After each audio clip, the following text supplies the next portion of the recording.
I went for a vasectomy with my wife by my side. As the anesthesia took hold, I remained semi-conscious, aware but unable to move. Through blurred vision, I saw the doctor slip an envelope to the nurse and whisper, "Give this to his wife. Don't let him or anyone see it." My blood ran cold. Something was terribly wrong. I kept pretending to be unconscious, my heart pounding. 30 minutes later, I discovered what was inside that envelope. I packed my things immediately and left town that same night.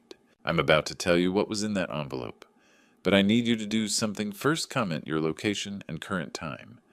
Let me know someone out there understands how terrifying this moment was. At 54, I thought I had life figured out. 25 years of marriage to Catherine, a daughter in her final year of law school and Hayward Development Corp. The legacy my grandfather started, and my father built into something remarkable. I was wrong about having it figured out, dead wrong.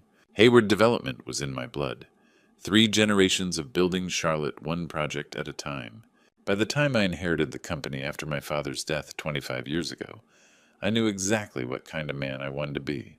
The kind my father was. Solid, reliable. A man who kept his promises. I met Catherine at a charity gala in February of 1999. She was 25, working as an event coordinator, new to Charlotte. I was 29, newly in charge of the company and lonely after losing my father.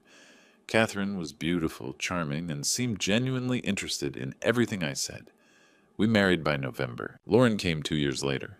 For 25 years, I thought we'd built something solid.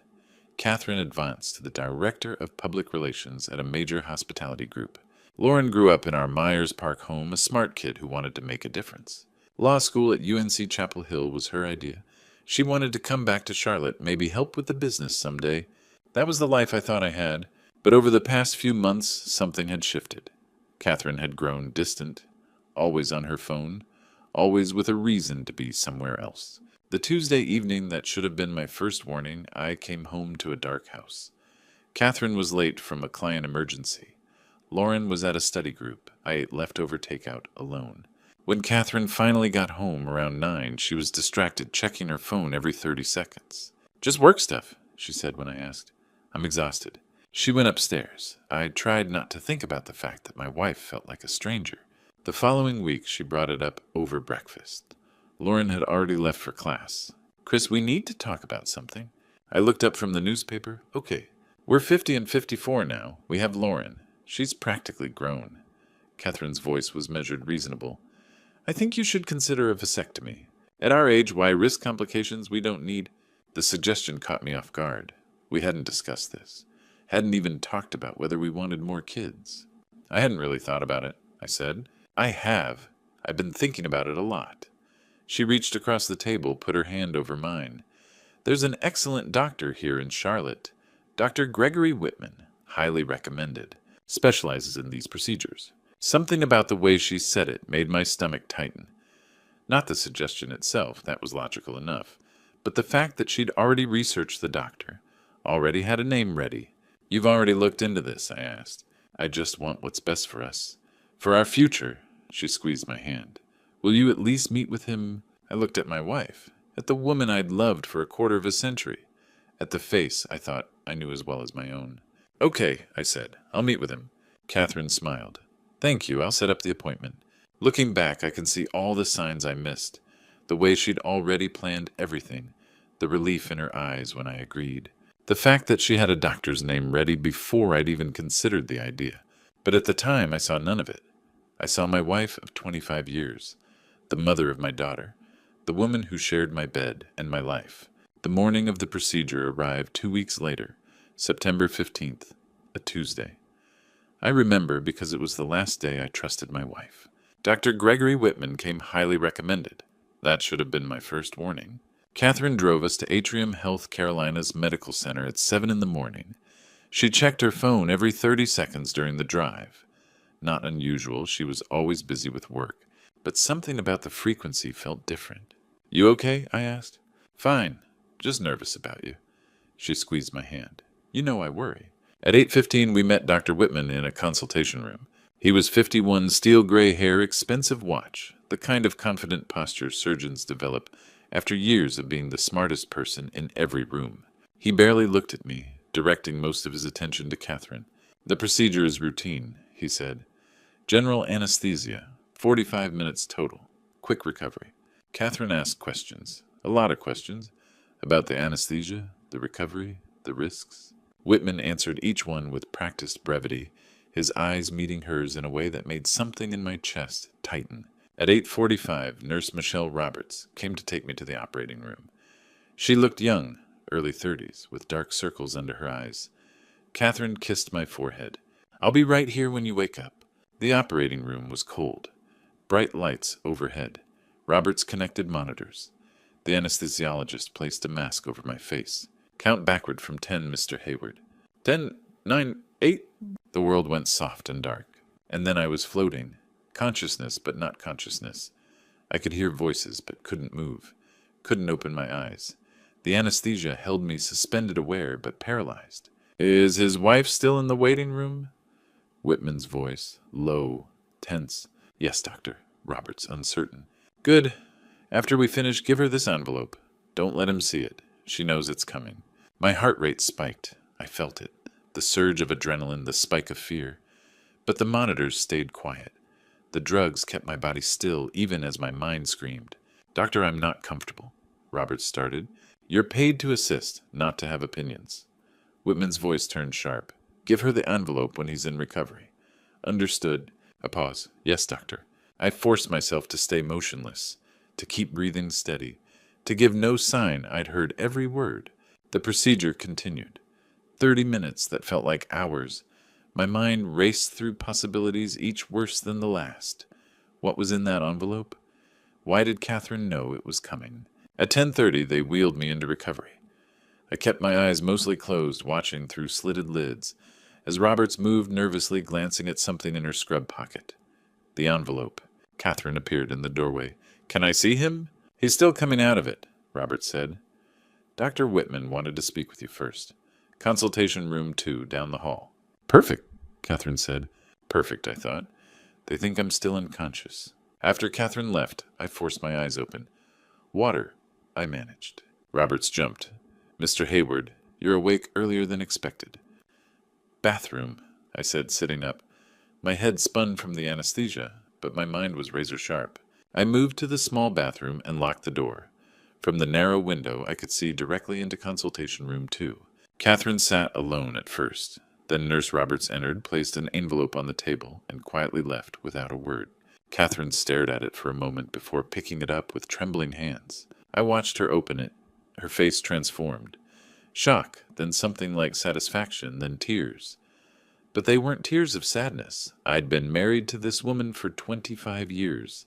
I knew her tells. These were tears of relief. A moment later, Whitman entered the room. He sat across from her, leaned forward. They spoke. I couldn't hear through the glass. Then he reached across the table, placed his hand over hers. The gesture was too familiar, too intimate. His thumb stroked the back of her hand. She didn't pull away. This wasn't a doctor comforting a patient's wife. This was something else entirely. Genuine nausea hit me. The anesthesia, the betrayal, the fury. I vomited into the toilet. When I emerged pale and shaking, Roberts looked concerned. "Mr. Hayward." "Where's my wife?" "She just left. Emergency at work. She'll pick you up in 2 hours." "Of course she did." I pulled out my phone with shaking hands. There was only one person I could trust. I texted Thomas, "I need you. Something's very wrong." 2 days after the surgery, September 17th, a Thursday afternoon, I sat across from Thomas Dalton in his cluttered office above a pawn shop on 7th Street. We'd been friends since we were 12 years old. If anyone could find the truth, it was him. Thomas had spent 20 years in Army CID investigating everything from theft to homicide. Now he ran his own private investigation firm in Charlotte. The office looked exactly like you'd expect. Filing cabinets, coffee-stained papers, maps pinned to walls. I'd recovered well from the procedure, minimal pain, but my mind hadn't stopped racing. "Tell me everything," Thomas said. I did. The overheard conversation, the envelope, Nurse Roberts' nervousness. Watching through that bathroom window as Roberts delivered the envelope, as Catherine opened it with trembling hands, those tears of relief. The way Whitman entered afterward touched her hand, how intimate it looked. Thomas listened without interrupting. "You want me to investigate your wife and this doctor. I want to know what was in that envelope. I want to know why she's lying to me. Thomas nodded. I can do that. But Chris, you need to stay completely calm at home. Act normal. Don't let her know you suspect anything. I can do that. Can you? Because this is going to get harder before it gets easier. I met his eyes. I've been acting fine for 2 days already. I can keep doing it. That night I went home. Had dinner with Catherine like nothing had happened. She asked how I was feeling. I said better than expected. She smiled, kissed my cheek, went upstairs to take a call. I cleaned up the kitchen and pretended my world wasn't falling apart. 48 hours later, September 19th. Saturday at 2 in the afternoon, Thomas called me back. The change was immediate. Papers covered his desk, photos, printouts. Thomas looked like he hadn't slept. Sit down, he said. He spread files across the desk. Dr. Gregory Whitman, age 51, previously worked at Emory University Hospital in Atlanta from 2016 to 2019. Atlanta, I said. He left in 2019. Not voluntarily. Scandal involving a patient's wife. Nothing public, but my source says Whitman was given a choice. Resign quietly or face an ethics investigation. What kind of scandal? The inappropriate kind. He resigned, moved to Charlotte, joined Atrium Health. Thomas pulled out another document. He owns a penthouse at the View Charlotte. $800,000.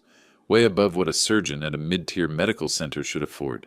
I knew the View, luxury high-rise in Uptown. I dug into his financials. Whitman's been receiving regular cash deposits. $7,500 here, $12,000 there. Always just under the IRS reporting threshold. Money laundering? Maybe. And these deposits started about 2 years ago. 2 years. Not recent. This wasn't sudden. Thomas pulled out surveillance photos. Catherine, entering the View's parking garage, in the lobby, getting into an elevator. She's been there 3 times since your surgery. Monday evening, Tuesday afternoon, Wednesday evening. Each visit lasted between 90 minutes and 3 hours. I stared at the photos. My wife, walking into another man's building. She's having an affair, I said. The words felt hollow. Thomas was quiet. Maybe. But Chris, look at this pattern. The money started 2 years ago, not recently. This isn't a new thing. This is established, organized. Something cold settled in my stomach. What are you saying? Thomas's hand rested on another folder. He hesitated. Chris, there's something else. Something you need to see. It's about Catherine's past. Thomas opened a new folder and pushed it across the table between us. I found this in the archives of the Atlanta Journal-Constitution from 26 years ago, August 1997. I pulled the folder closer. Inside was a newspaper clipping, yellowed at the edges but still legible. Social section. The headline read, Beauty Catherine Blackwell announces engagement to Dr. Gregory Whitman.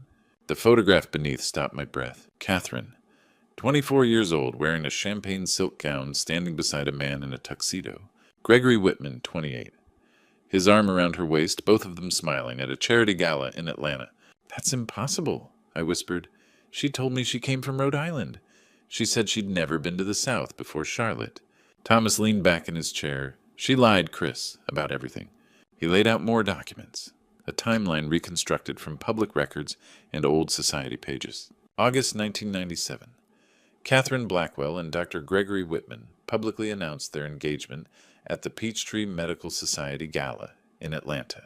She was working as an events coordinator for one of the city's top PR firms. He was a rising star in urology at Emory University Hospital. January 1998. The engagement was quietly called off. No public announcement. Catherine simply stopped appearing at Whitman's side. March 1998. Whitman's wife, Elizabeth, filed for divorce. The same month, rumors surfaced about Whitman's inappropriate relationship with a patient's spouse. Emory asked him to resign. The scandal never made the papers, but it ended his career there. June 1998. Catherine Blackwell disappeared from Atlanta's social scene entirely. No forwarding address, no goodbye. Just gone. I stared at the dates, my mind racing. And then Thomas pulled out another clipping, this one from the Charlotte Business Journal. December 1998. The headline, Young Developer Inherits Hayward Corporation Following Father's Death.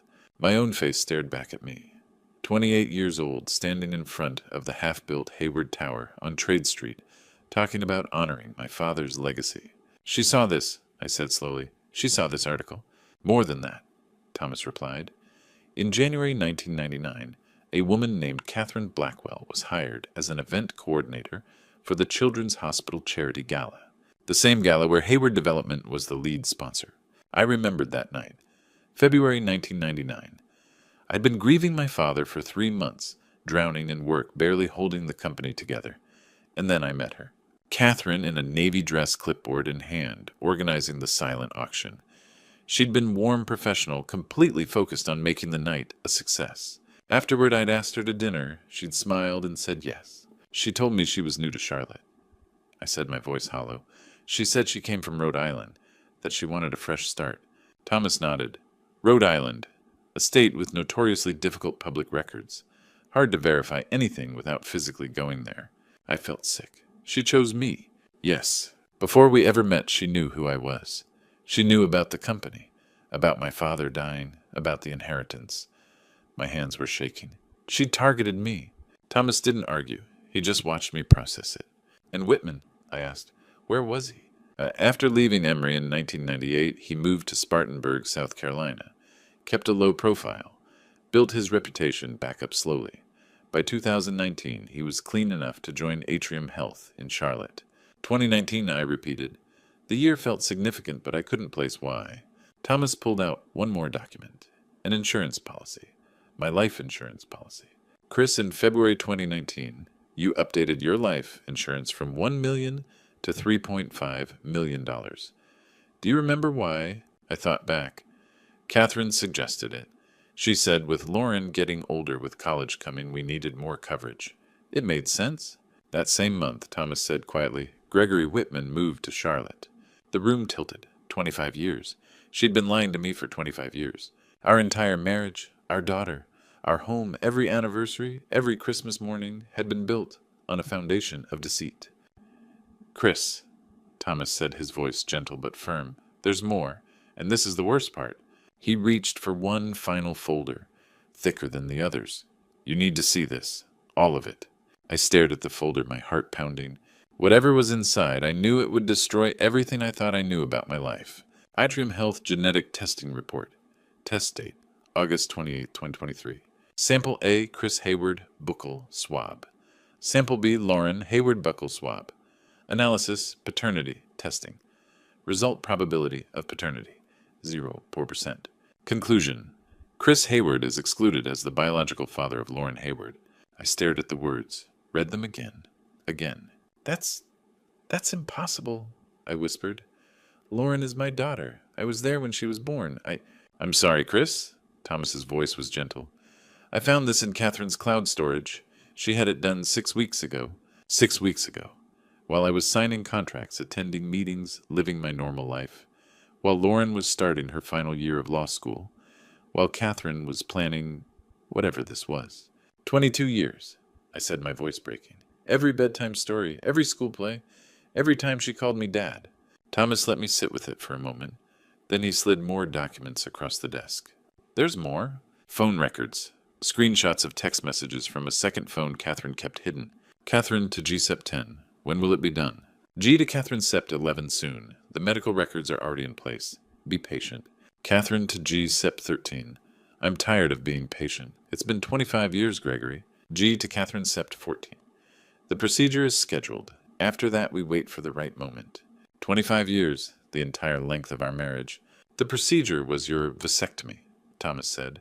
And medical records look at this. He showed me falsified documents from Atrium Health, records indicating complications from my surgery, potential fertility issues, risk factors, all lies expertly crafted. Why would they? I stopped. The answer hit me before I finished the question. Thomas nodded. To make it look like you couldn't have children. So when Lauren's paternity is questioned, these records explain it. But Lauren is mine, I said desperately. This DNA test is fake. It has to be. Chris. Thomas's hand on my shoulder was heavy. I ran a second test. Independent lab. I have a contact who owes me. Same result. The room tilted. I couldn't breathe. There's one more thing. Thomas placed a final document in front of me. Your life insurance policy. Updated February 2019. $3.5 million. Primary beneficiary, Catherine Hayward. I remember that, I said numbly. Catherine suggested it. She said with Lauren getting older, college costs. Gregory Whitman moved to Charlotte in February 2019. Same month you updated that policy. Everything clicked into place with sickening clarity. The 25-year lie, the targeted marriage, the daughter who wasn't mine, the fake medical records, the insurance policy, and the right moment they were waiting for. They're going to kill me, I said. Thomas didn't deny it. I don't remember driving home. One moment I was in Thomas's office, the next I was pulling into my garage in Myers Park. The house was dark. Catherine was already in bed. I stood in the doorway of our bedroom watching her sleep. She looked peaceful, beautiful even. The woman I'd loved for 25 years. The woman who'd given me a daughter who wasn't mine. The woman who was planning to kill me. I climbed into bed beside her, careful not to wake her. She shifted slightly unconsciously, moving closer to me the way she had for 2.5 decades. That night I lay awake in the dark, listening to her breathe. And I realized I had no idea who she was. I never had. 1 week after Thomas showed me that DNA report, September 28th of Thursday morning, I drove 4 hours to Atlanta. Thomas had arranged a meeting with Elizabeth Warner, the woman who used to be Elizabeth Whitman, the woman who understood Gregory Whitman better than anyone, the woman who had every reason to hate him. If anyone could tell me what kind of man I was up against, it was her. I met Elizabeth at 10 o'clock at Octane Coffee in Virginia Highland. She was 49, platinum blonde, elegant, in a way that suggested old money. But her eyes carried the same exhaustion I saw in my mirror every morning. I'd told Catherine I was in Charleston for a site inspection. Another lie and what was becoming a web of them. Elizabeth studied me across the table. "You have the same look I had 26 years ago," she said. "The look of someone who just realized they've been played." I showed her the photograph of the DNA report on my phone. She examined it carefully, zooming in, studying every detail. "May I screenshot this?" she asked. I nodded. She took several images, then opened her laptop. "This is fake?" she said flatly. "How can you know that?" She pulled up a file on her screen, a legitimate DNA report from Atrium Health, her daughter's paternity test from the custody battle years ago. "Look at the header format," she said, placing the images side by side. "The font, the signature block. This isn't how Atrium Health formats their genetic reports. I know because my daughter had testing done there last year for a medical condition." She pointed to specific details. The footer's spacing was wrong. The physician's signature style was different. The report number didn't match Atrium's numbering system. For the first time in a week, I felt something like hope. "You're saying Lauren might actually be mine?" "I'm saying Gregory has done this before, falsifying medical records. It's part of why he had to leave Emory. A patient complained that he'd altered their biopsy report to show cancer when there was none, just to pressure them into expensive treatments. We settled out of court. I still have copies of everything from the divorce." She told me about 1997 and 1998. Gregory had been having an affair with Catherine, who was 24 and working in PR. He'd promised to leave Elizabeth. Instead, he'd announced his engagement to Catherine publicly before even telling Elizabeth he wanted a divorce. Elizabeth found out from the Atlanta Journal-Constitution. She'd gone to Catherine's apartment to confront them both. Catherine was genuinely shocked, Elizabeth said.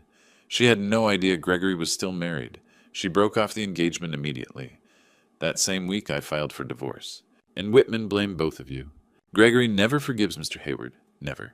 In his mind, Catherine and I conspired to destroy him. He blamed us equally for his lost career, his ruined reputation at Emory, everything. The man holds grudges like some people collect stamps. So they reconnected, apparently. And if they're working together now, they're both out for revenge. Catherine wants to punish me for destroying her engagement. Gregory wants to punish both of us. And you, Chris, you're their meal ticket. She handed me a USB drive. Divorce records. Gregory's journals, he kept them obsessively, and the court subpoenaed them. Medical board complaints. All of it's here. You'll need it. She paused, then added, "One more thing. Catherine has a sister. Christine, I think, no Melody. I never met her, but Gregory mentioned her once. Said she was a forensic accountant. Said she tried to warn Catherine about him back then. You think the sister's involved? If Catherine and Gregory are running a long con, they'll need someone to handle the money. Someone smart. Someone in the family." Elizabeth's expression hardened. "Watch for shell companies. Offshore accounts. That's how people like this operate." When I left Atlanta that afternoon, Elizabeth's words echoed in my mind during the entire 4-hour drive home. Gregory never forgives Chris, and neither does Catherine. If they're working together again, you're not just being cheated on. You're in serious danger. Watch your back. I gripped the steering wheel tighter, the USB drive heavy in my pocket. I'd gone to Atlanta looking for answers. I'd found them. But I'd also found something more terrifying confirmation that I was caught in a trap 25 years in the making. And the walls were closing in. The next evening, Friday, September 29th, 10 o'clock at night, Thomas called. Get here now. I've connected everything. Chris, this is bigger than an affair. This is a 25-year con. When I arrived at his office, it looked like something out of a detective movie. Papers, photographs, and financial records covered every surface. Red strings connected pieces of evidence on a massive board mounted on the wall. And there in the center of it all was my face. Thomas had been working for 48 hours straight. Coffee cups littered his desk. His eyes were bloodshot but sharp. Sit down, he said. This is going to take a while. He walked me through it piece by piece. The timeline. August 1997, Catherine and Whitman's engagement scandal in Atlanta. June 1998, Catherine disappeared. December 1998. I appeared in the Charlotte Business Journal after inheriting Hayward Development following my father's death. Here's what I found, Thomas said.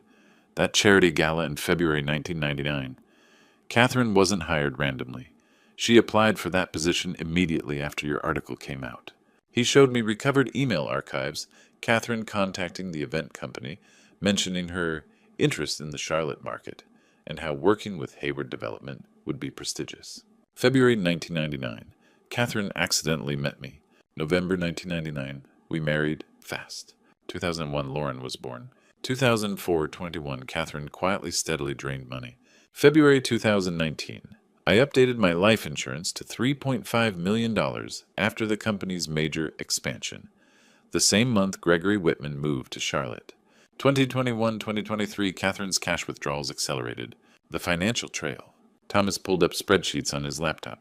Total withdrawn from your joint accounts over 23 years, $485,000. I stared at the number, nearly $500,000. The pattern, Thomas continued, was always small amounts, $1,500 to $3,000 per month, always labeled household expenses or charitable donations. Nothing that would trigger your attention. He clicked to another screen. But here's where it gets interesting. A shell company called Blackwell Consulting LLC, registered in Delaware in 2019. The operators are listed as C. Blackwell and M. Kaufman. Mr. Kaufman, I said slowly. Melody Kaufman, Catherine's sister. 46 years old. Forensic accountant living in Durham, North Carolina. 2 hours away. Thomas showed me the money flow joint account. Blackwell Consulting, multiple sub-accounts, cash payments to Whitman. Whitman's been receiving between $7,500 and $12,000 monthly for the past 2 years. That's roughly $250,000 total. Jesus. This is money laundering Chris. Professional grade. Melody built this entire infrastructure. The pattern. Why wait 25 years? I asked, my voice hollow. They weren't waiting, Thomas said. They were building. Building your trust. Building the company's value. Building the insurance payout. And most importantly, building plausible deniability. He pulled up company valuations across the years. 1999, $2.5 million time after 2010, $8 million 2021, $22 million after our major expansion. Right now, you're worth more than you've ever been, Thomas said quietly.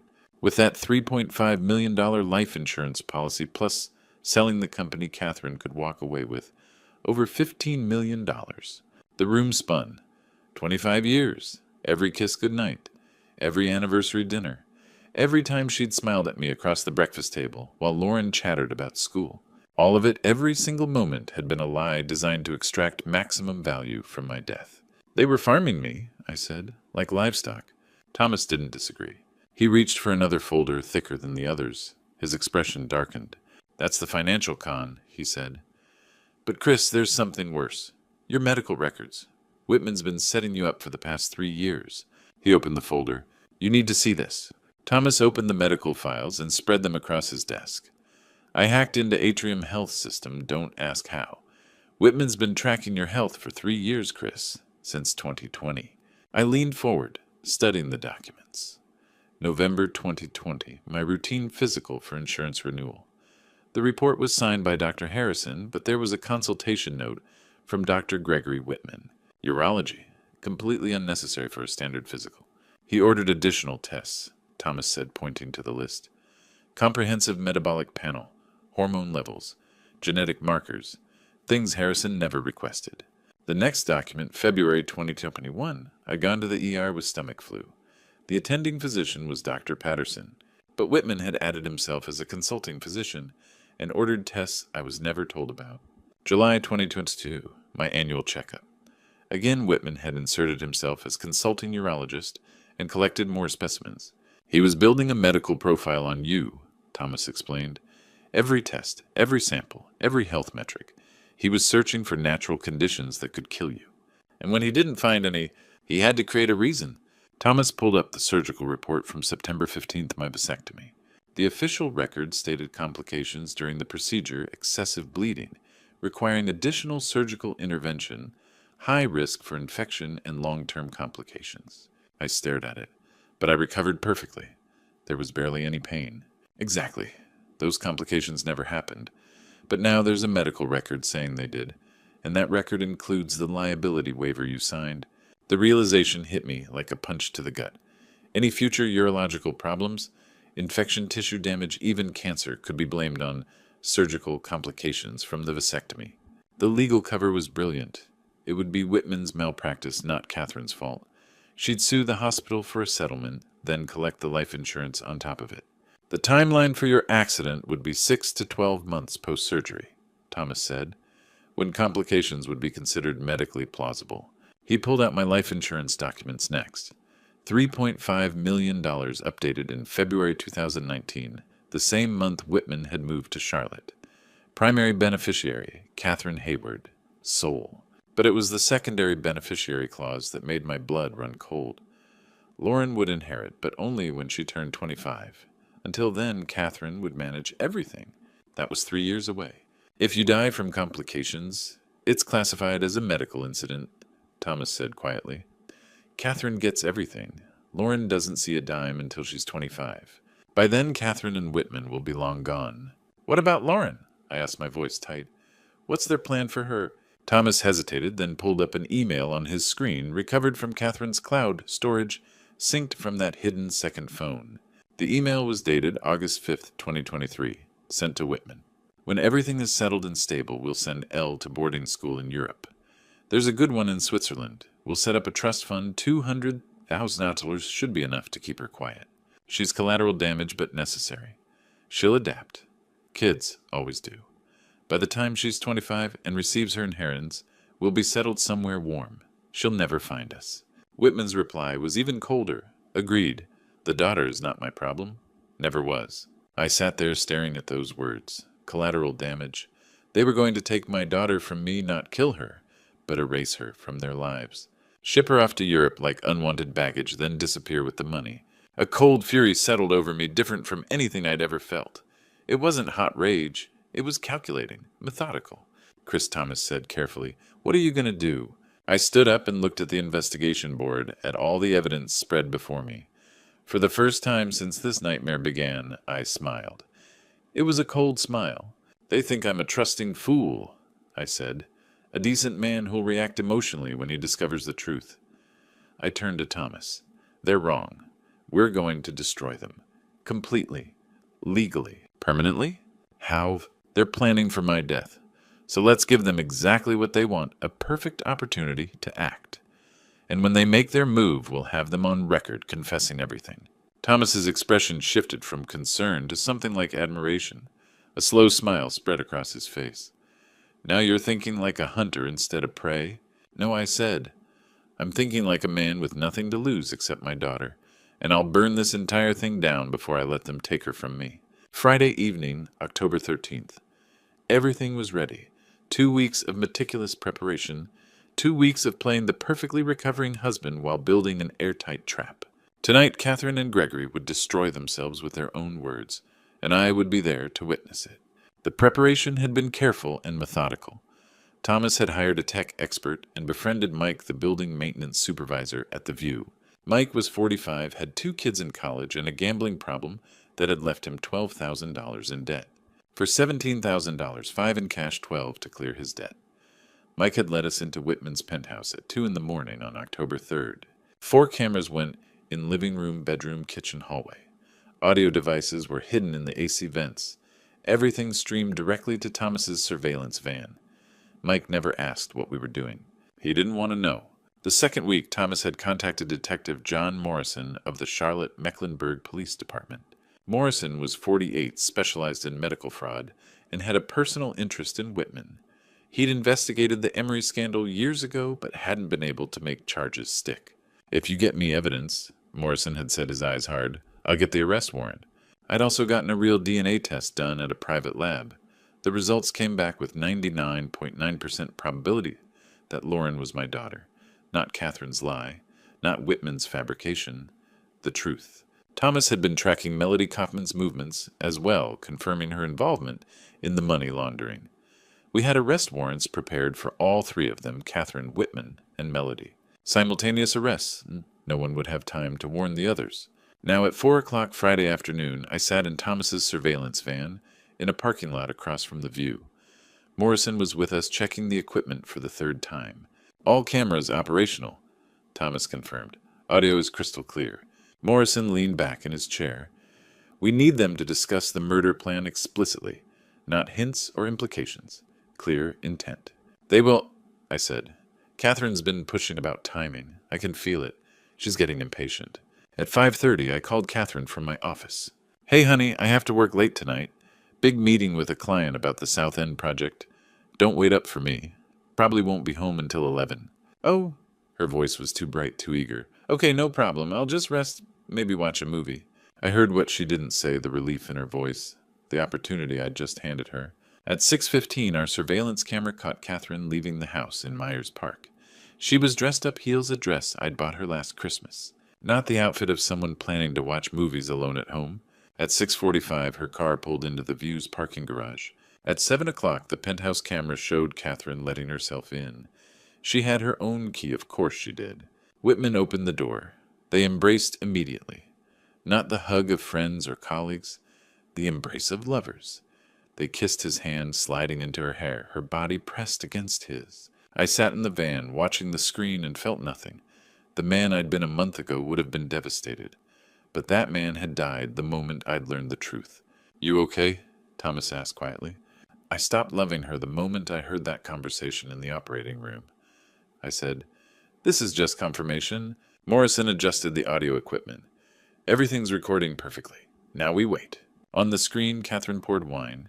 They sat on the sofa, talking casually for about 10 minutes. I would fast forward through this part later. But then Catherine set down her glass and turned to Whitman, her expression shifting. "How much longer, Gregory?" she said, her voice clear through our speakers. "I'm tired of pretending." Thomas adjusted the volume. Morrison leaned forward, hand on his radio, ready to call for backup the moment we had what we needed. I put on my headphones. "Let's hear what they really think of me," I said. "Let's hear them condemn themselves." The audio came through crystal clear.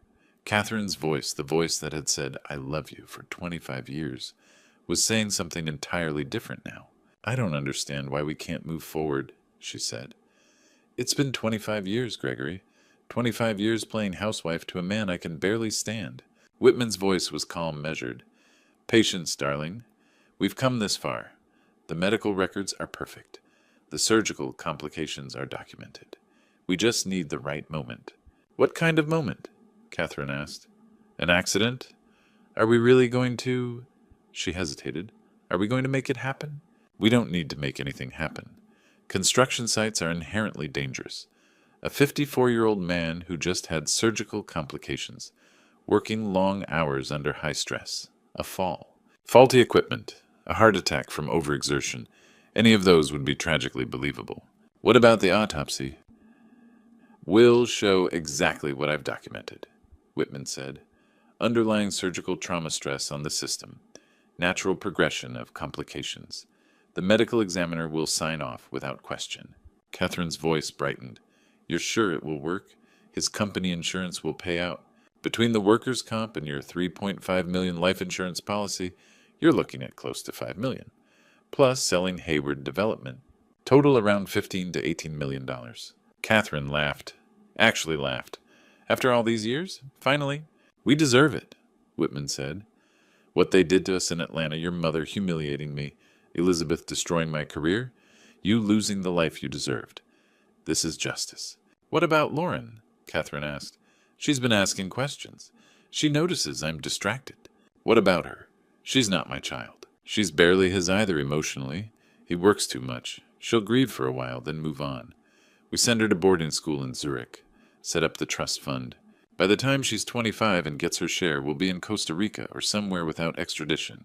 She's 22 now, Whitman said. Only 3 more years. She'll adapt. Kids always do. Besides, she's just collateral damage, not our problem. When do we act? Soon, within the next 2 months, before the holidays. Accidents spike during busy season. People will believe it. In the surveillance van, my fists were clenched so tight my knuckles had gone white. But my face remained calm. That's enough, Morrison said, reaching for his radio. Clear conspiracy to commit murder. I'm calling it in. Wait, I said. Let them finish. I want it all. 2 more minutes of conversation followed spending plans, tropical locations, new identities. Then Morrison gave the order. All units, this is Morrison. Go, go, go. We rode the elevator to the 24th floor. Thomas Morrison, 4 uniformed officers, and me. My heart was pounding, but my hands were steady. At 7:35, Morrison knocked on the penthouse door. Dr. Whitman, Charlotte, Mecklenburg Police. Open the door. Silence, then whispers inside. Morrison knocked harder. We have a search warrant. Open now or we break it down. The door opened. Whitman stood there in casual clothes, trying to look calm. Officers, what's this about? Dr. Gregory Whitman. Morrison said, you're under arrest for conspiracy to commit murder, medical fraud, and insurance fraud. He read Whitman his Miranda rights while snapping on the handcuffs. Catherine appeared from deeper in the apartment. Gregory what? She stopped when she saw me standing in the hallway. The color drained from her face. Chris, she stammered. What is this? I looked at her. This woman I'd loved for 25 years and felt nothing but cold resolve. It's over, Catherine. All of it. Her eyes darted between Whitman and me. Understanding dawned. You knew how long. Long enough to hear every word you just said. Every plan, every lie. 25 years of lies. An officer stepped forward. Catherine Hayward, you're under arrest for conspiracy to commit murder fraud and money laundering. You can't do this, she screamed as they handcuffed her. Lauren is my daughter. I stepped closer. Lauren is my daughter, my biological daughter. That DNA test you showed me fake, like everything else about you. But you knew that, didn't you? Shock flashed across her face. She hadn't expected me to know about the DNA test. Gregory told me you'd never find out. Shut up, Catherine, Whitman shouted, but it was too late. I found the second phone, I said quietly. I found the emails. I found your shell company and your sister. I found everything. Anger replaced the fear on her face. You bastard. You self-righteous bastard. No, I said. I'm the man who trusted you for 25 years, who gave you everything, who loved you, and you were planning to kill me for money. As they led her toward the elevator, she screamed back at me, Lauren will never forgive you for this. She'll hate you. Maybe, I said, but she'll be alive, and eventually she'll know the truth. Morrison touched my arm. We're arresting Melody Kaufman in Durham right now, simultaneous. Whitman, being led into the elevator, sneered at me. You won't win this. Your lawyers will hear the recording, I said. All of it. Enjoy prison, Gregory. When I walked out of that building at 8:15 that evening, I felt nothing but cold satisfaction. Justice was coming. But I knew this wasn't over. There was one more battle ahead. The hardest one. Lauren didn't know what her mother had done yet, and when she found out, I had no idea if she'd believe me. That night, October 13th, at 10:47, I sat alone in my car outside the house in Myers Park. The house was dark. Lauren wasn't home yet. I had to tell her before she heard it from anyone else before Catherine called her from jail. My hands shook as I dialed her number. I thought the worst was already over. I was wrong. The hardest part was hearing my daughter see me as the villain. Dad, Lauren answered, It's late. Is everything okay? Lauren, I need you to come home. I have to talk to you about your mother. My mom, what's wrong? Is she okay? She's been arrested. Lauren, I need to explain. What arrested for what? I tried to stay calm. There are things about your mother you don't know. About our marriage. Wait. Her voice turned cold. Dad, Mom called me 20 minutes ago from jail. She told me everything. How you framed her. How you trapped her. How you wanted her gone. Lauren, that isn't true. Please listen. I can't believe you'd do this to Mom, she cried. 25 years and you just throw her away? Lauren, please come home. Let me show you the evidence. Click. She hung up. The next 3 days were torture. I texted her begging her to call. No reply. I called her again and again. Straight to voicemail. On October 15th, she finally texted, I can't believe you'd treat Mom like this. 25 years and you throw her away like garbage. I'm staying at Emma's. Don't contact me. I sent her a long message explaining everything the conversation. I overheard the DNA test, the recordings. She read it. Seen at 3:42 p.m. She didn't answer. On October 16th, Thomas told me Lauren had hired a lawyer for Catherine. David Cooper, young, prestigious, expensive.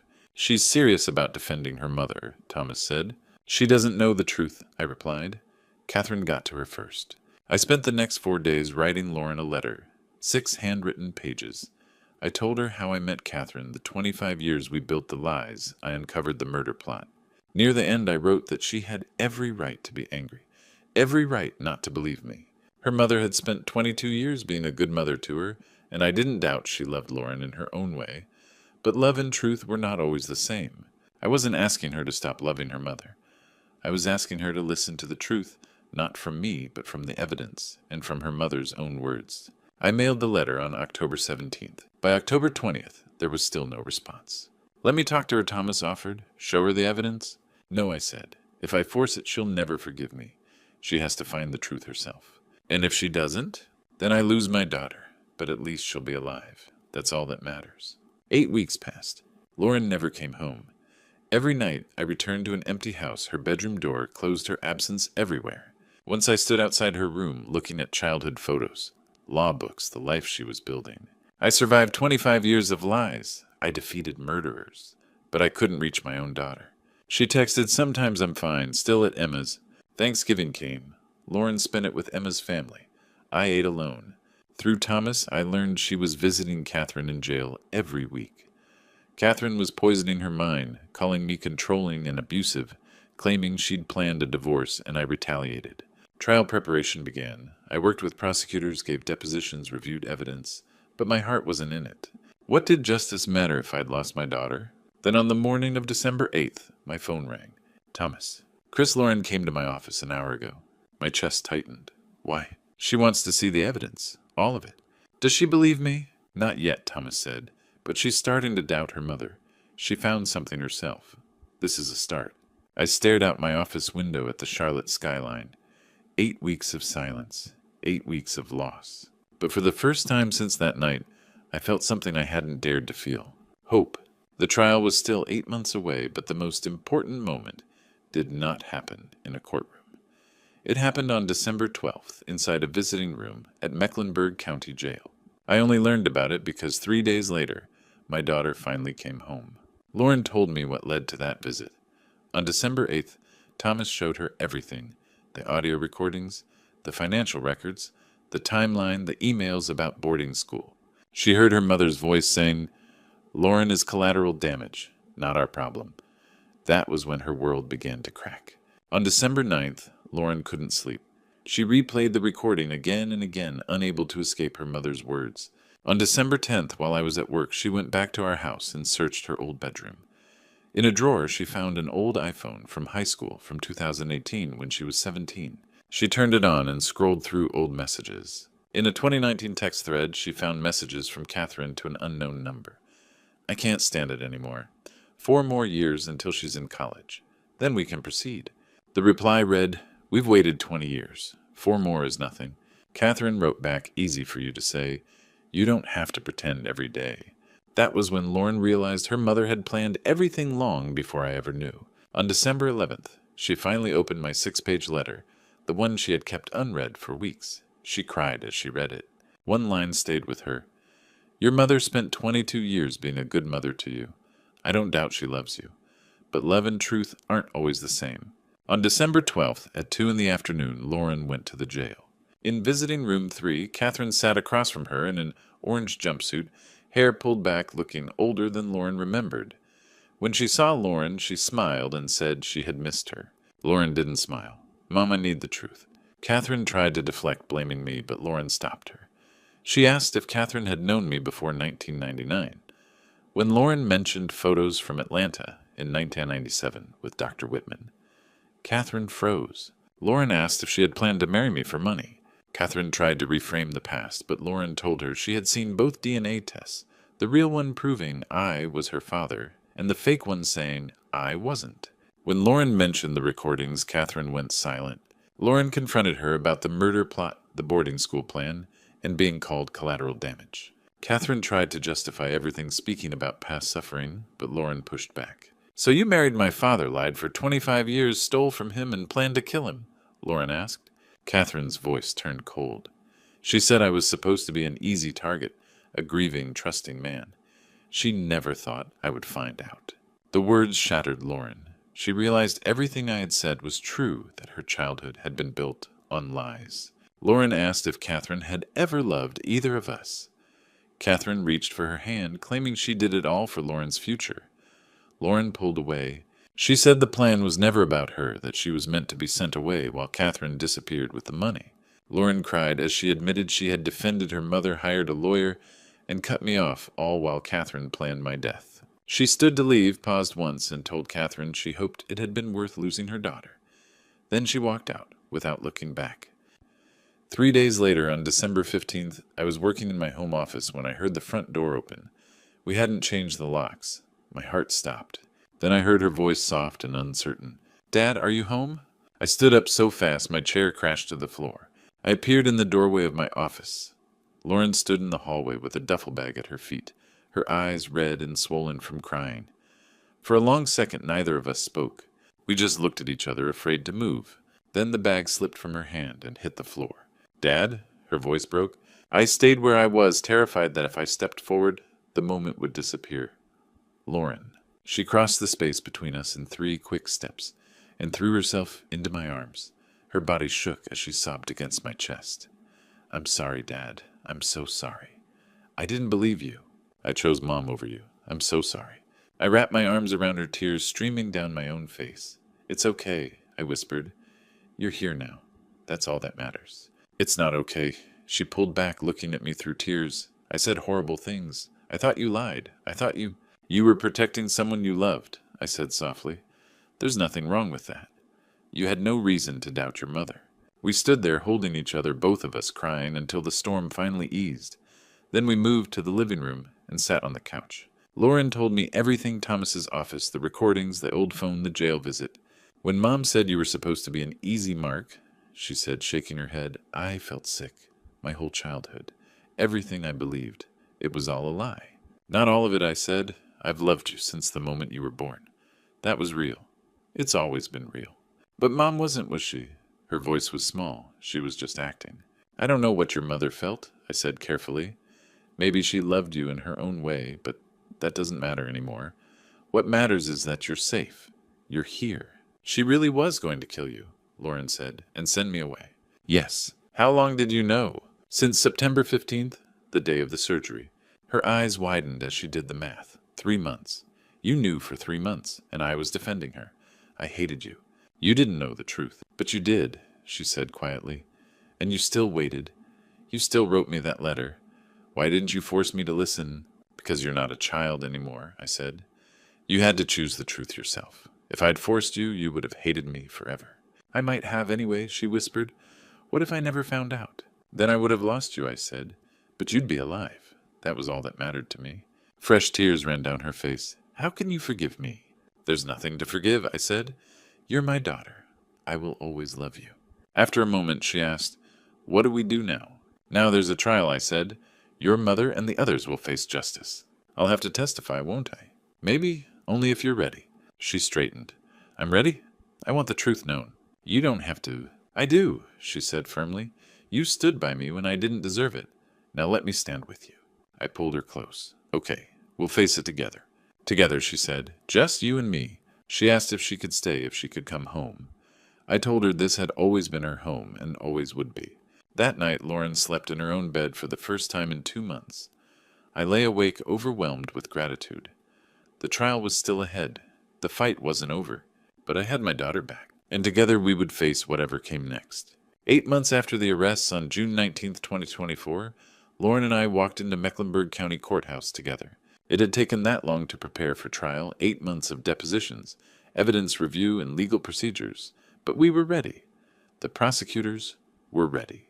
Most importantly, the evidence was undeniable. Judge Helen Richardson, 62, stern but fair, presided over the case. Prosecutors Maria Morgan and Robert Torres faced a team of expensive defense attorneys representing all 3 defendants. During the first 2 days, the jury heard the recordings. Catherine's voice echoed through the courtroom. 25 years playing housewife to a man I can barely stand. Gregory Whitman followed cold and methodical. Construction sites are dangerous. A fall, faulty equipment, a heart attack. Any of it would be believable. Then the discussion about Lauren, collateral damage, boarding school in Zurich. By the time she's 25, we'll be gone. The courtroom was silent. I watched the jury absorb every word, shock, disgust, disbelief, written across their faces. Lauren sat beside me, gripping my hand, tears running freely. Catherine stared ahead, expressionless.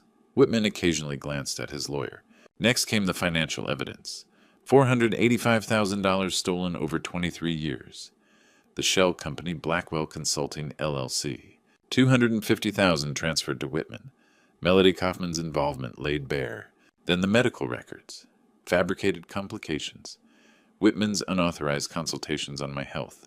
The forged DNA test beside the real one. Doctor. Patricia Moore testified that the real test showed a 99.9% probability that I was Lauren's father. She identified multiple inconsistencies in the fake report. On the 3rd day, Christine Blackwell testified. She had accepted a plea deal. She admitted creating the shell company and laundering money. She claimed she believed the murder plot was only talk. That defense collapsed when the prosecution introduced her email. When will it happen? I need to prepare the account structure for afterward.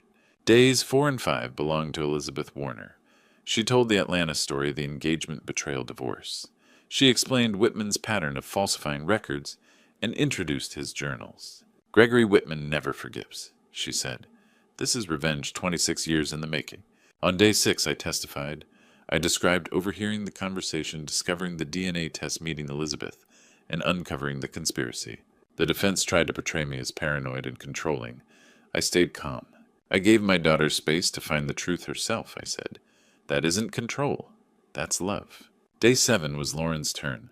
Nervous but steady, she spoke about her childhood. My mother was loving, she said, but love can be a performance. And my mother was an excellent actress. She described the jail visit and Catherine's confession. When the defense objected, Lauren looked at the jury. She said my father was supposed to be an easy mark. Those were her words. Catherine looked away. My mother planned to kill my father and send me away. I'm here because I want justice. And I want my father safe. On day 8, closing arguments were brief. The prosecution called it 25 years of calculated fraud and conspiracy to murder. The defense argued talk wasn't murder. The jury deliberated 3 hours. At noon, they replayed the recordings. At 3 p.m. on June 28th, they returned. Whitman was found guilty on all counts. 25 years, no parole license revoked. Catherine received 18 years. Christine received 8. I felt no triumph, only relief. When the gavel fell, Lauren squeezed my hand. The evidence had won. But more than that, my daughter stood beside me, safe alive, knowing the truth. And that mattered more than any verdict ever could. 1 year after the trial, in June 2025, I stood on the rooftop of Hayward Development Group's new headquarters in uptown Charlotte. The 15-story building of glass and steel rose over South Tryon Street, reflecting the late afternoon sun. From that height I could see the entire city, and beyond it, the horizon where my daughter was building her future. I was 55 now. My hair had turned gray at the temples, and the lines around my eyes had deepened. Yet I didn't feel older. I felt reborn. The rooftop door opened, and Lauren stepped out with 2 cups of coffee. She wasn't a girl anymore. She was 23, a recent graduate of UNC Law School, preparing for the bar exam.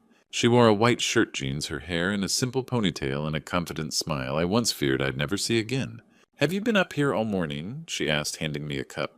"Only 15 minutes, I said. Sometimes I still can't believe we survived all of it." "We survived more than that, Dad," she replied gently. She was right. Recovery had begun the day she came home. The first months were hard-filled with questions about the past and about her mother. But together, step by step, we rebuilt trust in ourselves. "There's something I want you to know," I said. In 5 years, when I turn 60, I'll hand you full control of the company. Starting now, you'll learn everything alongside me. Lauren nodded kindly. Why me? I'm just starting. Because this isn't just a company, I said. It's a legacy.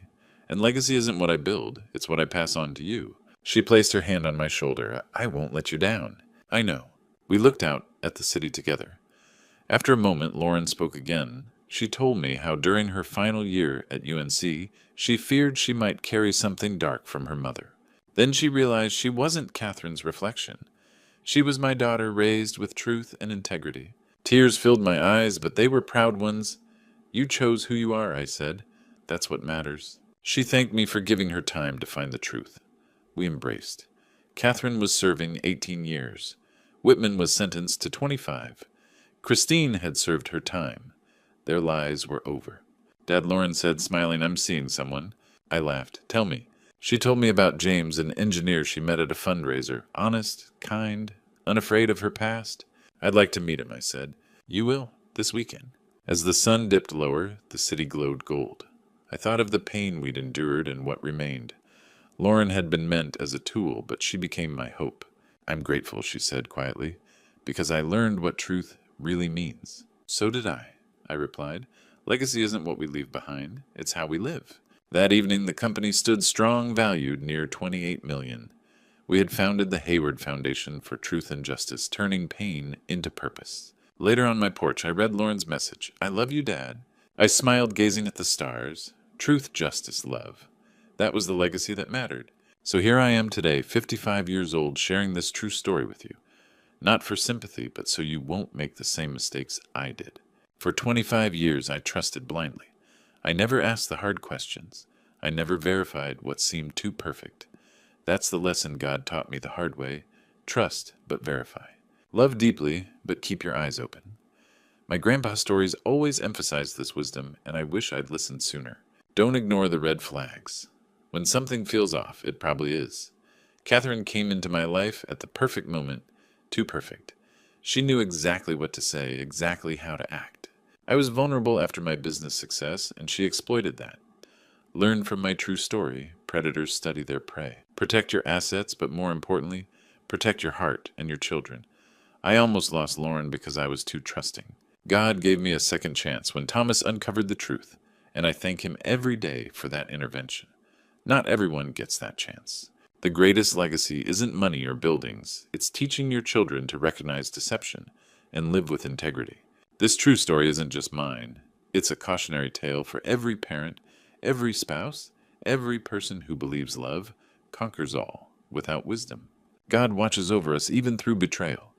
These grandpa stories we pass down exist for a reason to warn the next generation. My grandpa's stories taught me that truth always surfaces and justice eventually prevails. If this resonated with you, please share this true story. Comment below if you've experienced similar betrayal or have advice for others. Subscribe to this channel for more real-life lessons that can protect your family. Your engagement helps others avoid my mistakes.